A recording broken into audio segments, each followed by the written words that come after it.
అత్తయ్య గారు, అదేంటంటే మీరు చెప్పింది 100% కరెక్టే.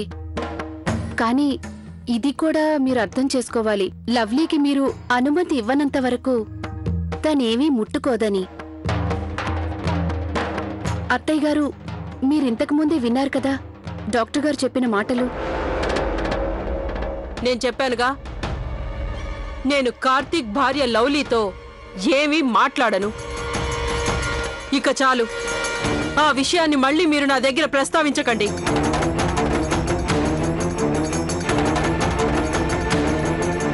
ఇంట్లో అందరూ ఆకలితో ఉన్నారు. మీరు వంటగదిలోకి వెళ్ళి భోజనాలు సిద్ధం చేసి వడ్డించండి. వెళ్ళండి. కానీ అత్తయ్య గారు, కాసేపట్లో నేను వస్తాను. అంతవరకు నన్ను ఒంటరిగా వదిలేయండి.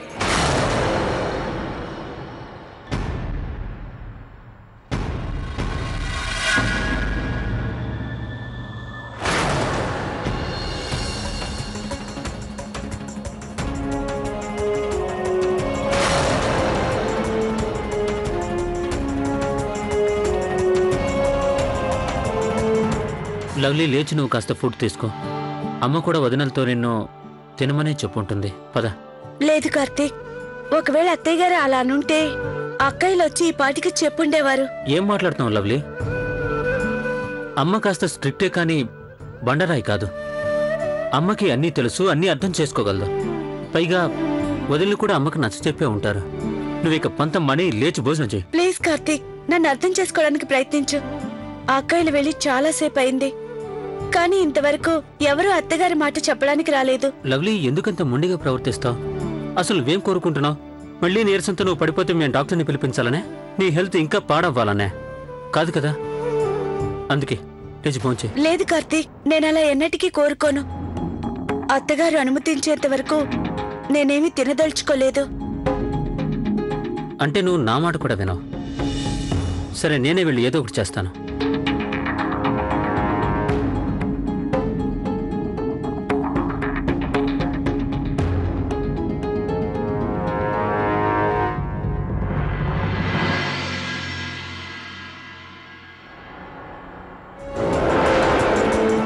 చూడండి శ్రీవారు, ఒకవేళ మీరు కూడా ఇదే చెప్పాలనుకుంటే అదే మీ కోడలు చెప్పింది. దయచేసి మీరు ఆ ప్రయత్నాన్ని మానుకోండి. చూడు కౌసల్య, నేను నీతో చెప్పాలనుకున్న విషయం ఏంటంటే, నీ ఈ మొండితనం వల్ల అమ్మాయి ఆరోగ్యం మరింత పాడు కాకూడదు అని. అదొక్కటే మాకున్న బాధ. నాకొక విషయం అర్థం కావట్లేదండి. మీరందరూ కలిసి కార్తీక్ భార్యకు నేను శత్రువుని అన్నట్లుగా ఎందుకు ప్రవర్తిస్తున్నారు? నేను తనతో ఎప్పుడూ అలా ప్రవర్తించలేదు. తన ఈ స్థితిలో ఉండటానికి కేవలం తనే కారణం.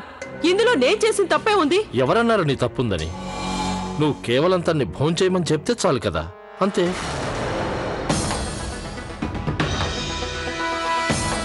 లేదండి, మీరంతా ఈ విషయాన్ని అర్థం చేసుకోలేరు. కార్తీక్ భార్య కావాలనే ఇలా చేస్తుందనిపిస్తోంది నాకు.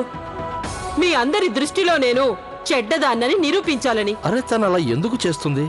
అలా చేయటం వల్ల తనకేంటి లాభం? అదే సానుభూతి కోసం. ఇదిగో చూడు కౌసల్యాదేవి, నువ్వు లవ్లీని తప్పు పట్టడం మంచిది కాదు. తను చేసిన పొరపాటు ఏంటనేది తెలుసుకుని తనే స్వయంగా తనంతట తన శిక్ష వేసుకుంది కదా. ఇంత కాఠిన్యం నీకు మంచిది కాదు కౌసల్యాదేవి. దయచేసి వదిలేసే. చూడు, ఒక్కోసారి పిల్లలు చెప్పిన మాటలు ఒప్పుకొని తీరా. అలా ఒప్పుకునేనండి తనకి నేను పెళ్లి చేసి నా ఇంటి కోడలిగా తెచ్చుకున్నాను. కానీ ఇకపై తన ముందెన్నడూ కూడా నేను తల వంచేది లేదు. ఎందుకంటే ఇది నా ఆత్మాభిమానానికి సంబంధించినది.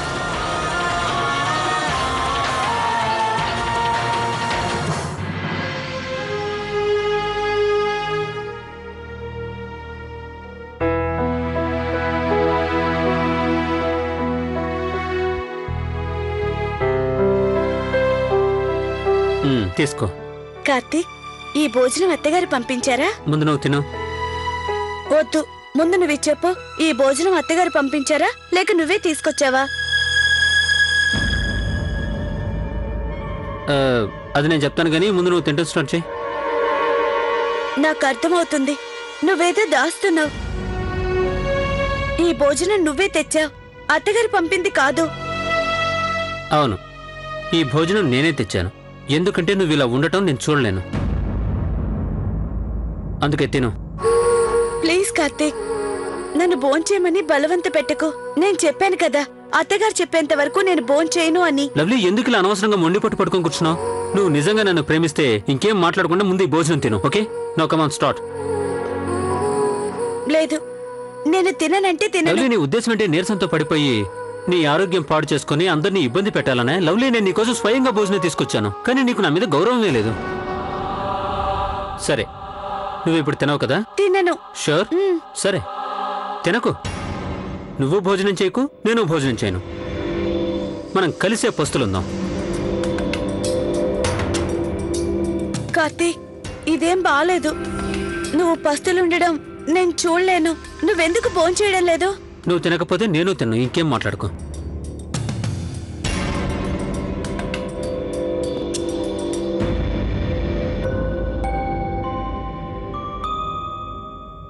సరే, నీ ఇష్టం. నేను భోంచేస్తానులే. Good girl. త్వరగా తినిపించవా? బాగా ఆకలేస్తుంది.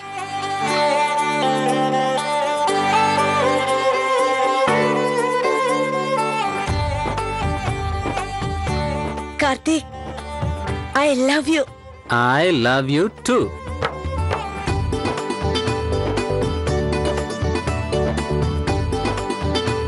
నాకు తెలుసు నువ్వు నన్ను ఎంత ప్రేమగా చూసుకుంటావని. అందుకే నీ మాటను నేను కాదనలేకపోయాను. నీకోసమే భోంచేస్తున్నా.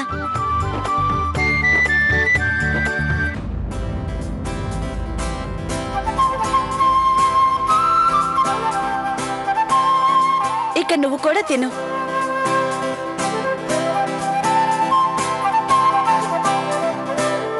మీరు అదృష్టవంతురాలు మేడం, ఎందుకంటే మిస్టర్ కార్తీక్ స్వయంగా మీకు తినిపిస్తున్నాడు. యునో, యూజువల్లీ ఇలా జరగదు. అరే, మంచికి స్థానమే లేదు ఈ రోజుల్లో. మేమేమో స్వయంగా మీకు తినిపిస్తుంటే మీరు పళ్లతో గాయపరుస్తున్నారు మమ్మల్ని.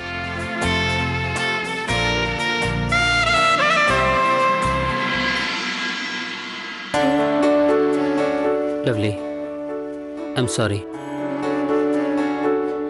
నేను నిన్ను అపార్థం చేసుకున్నాను.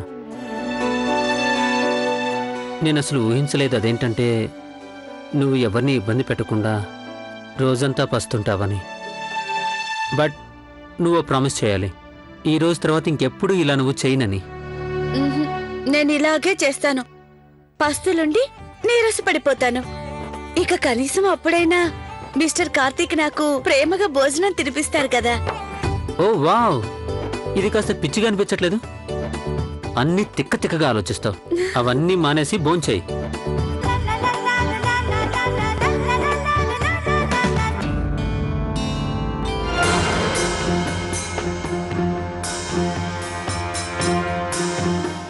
చూస్తుంటే మావయ్య గారు అత్తయ్య నొప్పించినట్లున్నారు.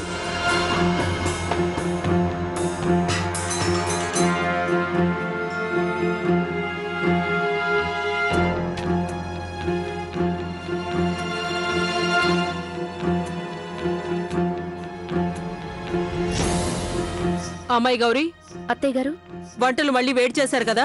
అత్తయ్య గారు, వంటలన్నీ వేడి చేసాం, టేబుల్ పైన వడ్డించేందుకు సిద్ధంగా ఉన్నాయి.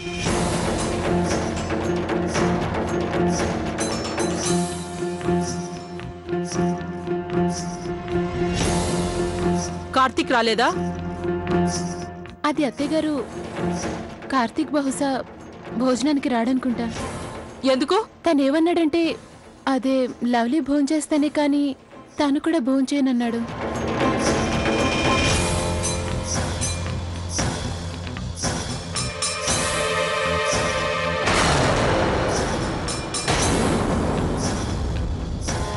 అమ్మాయి గౌరీ, అత్తయ్య గారు, వెళ్ళు, ఒక గ్లాస్ వేడి పాలు తీసుకురా.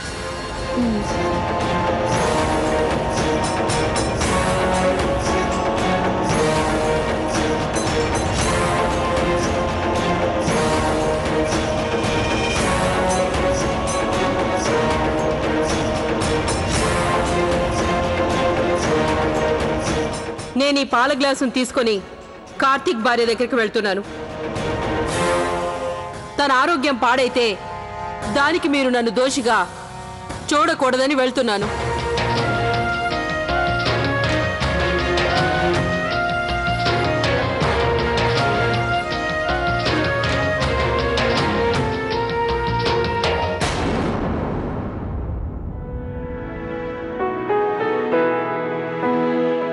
ఇవాళ మొత్తానికి నాకు ఒకటి అర్థమైంది. శ్రీమతి గారు ఇవాళ ప్రశాంతంగా ఉన్నారు.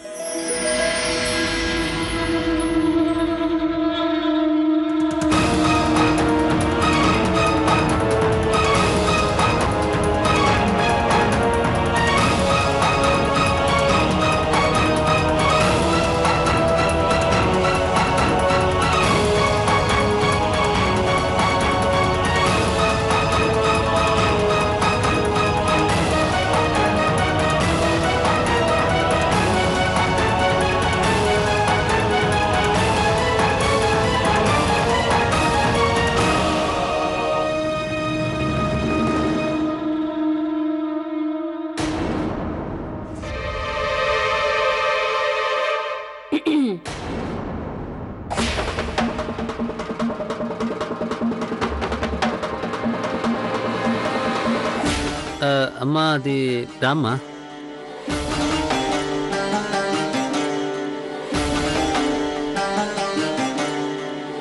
నేను నీ భార్య కోసం పాలు తెచ్చాను. నువ్వెళ్ళు, కిందికెళ్ళి భోజనం చేయి. ఇలా భోజనాన్ని వద్దనడం మంచి పద్ధతి కాదు. తన గురించి నువ్వేం బాధపడకు. నేను తనకు కూడా పాలు తెచ్చానుగా. సరే అమ్మా.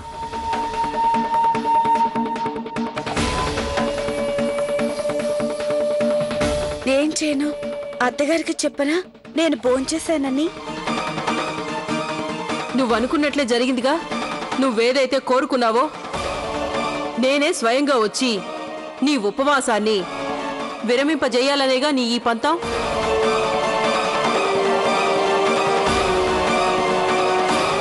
తీసుకో, పాలు తాగు. నేను నిజం చెప్తే అత్తగారి మనసు బాధపడుతుంది. అందుకని మౌనంగా పాలు తాగుతాను. ఏం ఆలోచిస్తున్నావు? తాగు పాలు. థ్యాంక్స్ అత్తయ్య.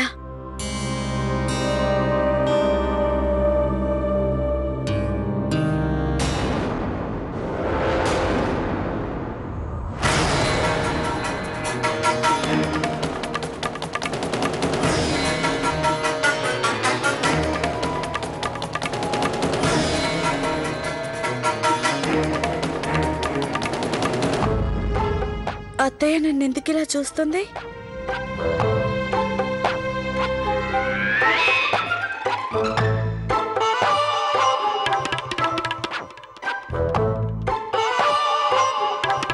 నన్ను మోసం చేసే ధైర్యం అసలు నీకెలా వచ్చింది?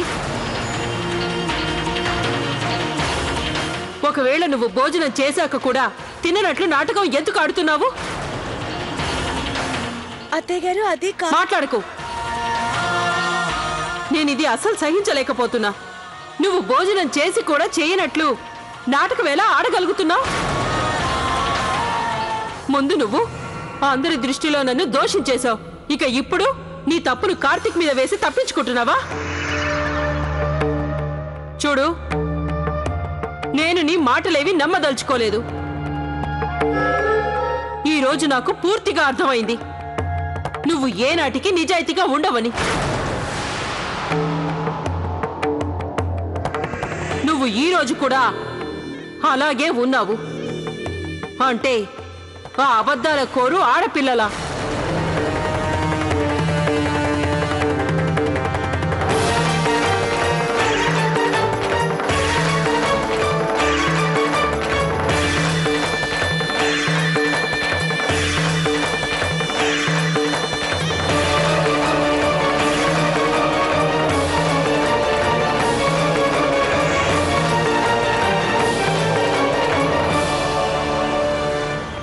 Thank God. ఇప్పుడే అమ్మ లవ్లీ ఉపవాసాన్ని విరమింపజేసింది. అరే బాబు కార్తీక్, మమ్మల్ని మర్చిపోకు. మేం గనక మీ అమ్మను పట్టాలపైకి తెచ్చుండకపోతే ఈ బండి కదిలేదే కాదు.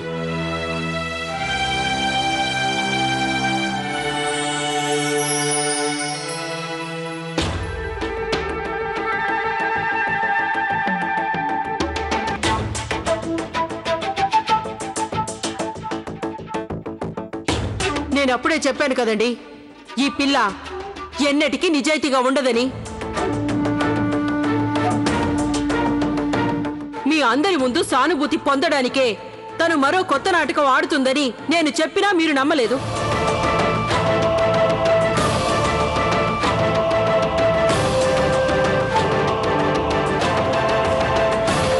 అరే ఇప్పుడేం చేసింది? అదా, నేను తన గదిలోకి పాల గ్లాసును తీసుకెళ్ళినప్పుడు తనేం తినకుండా లేదు.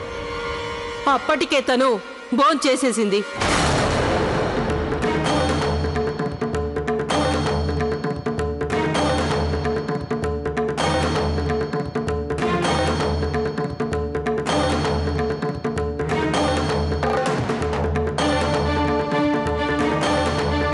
నేను నా కళ్ళతో స్వయంగా తిన్న పళ్ళాన్ని తన పక్కనే ఉన్నది చూశాను.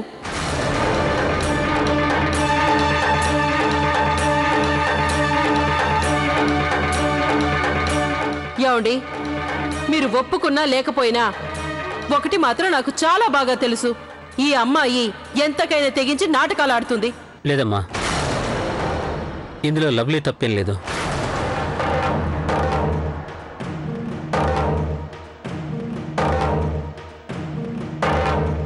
నేనే తనని బతిమాలి ఒప్పించి భోజనం తినిపించాను.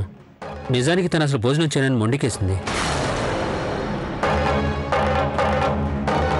అప్పుడు నేను తనతో ఏమన్నానంటే, నువ్వు భోజనం చేయకపోతే నేను భోజనం చేయను అని. అప్పుడు మాత్రమే తను తింది.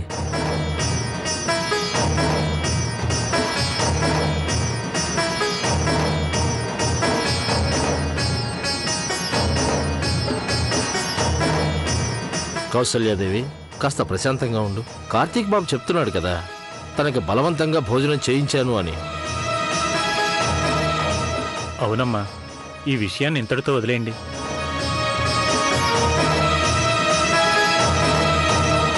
అమ్మా, ఆది చెప్పింది బాగుంది. ఈ విషయాన్ని ఇంతటితో వదిలేయండి. మీరొచ్చి భోంచేయండి. అలాగా? మరి అలాంటప్పుడు తను పాలు తాగకముందే చెప్పలేదెందుకు తను? అమ్మా, బహుశా అక్కడ ఏం జరిగి ఉంటుందంటే, మీరంత ప్రేమగా పాలు తీసుకొచ్చినప్పుడు తను ముందే భోంచేశానని చెప్తే మీరు బాధపడతారని తను అనుకుని ఉంటుంది. నేనివేవి నమ్మను. ప్రశాంతంగా విని కౌసల్య, కనీసం మన కార్తీక్ మాటనైనా నమ్మాలి కదా. తను మనతో అబద్ధం చెప్పడు కదా.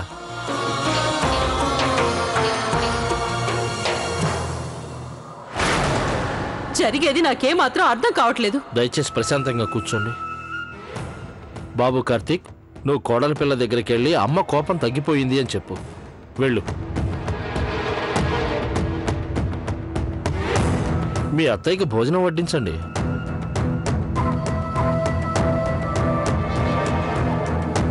చాలు.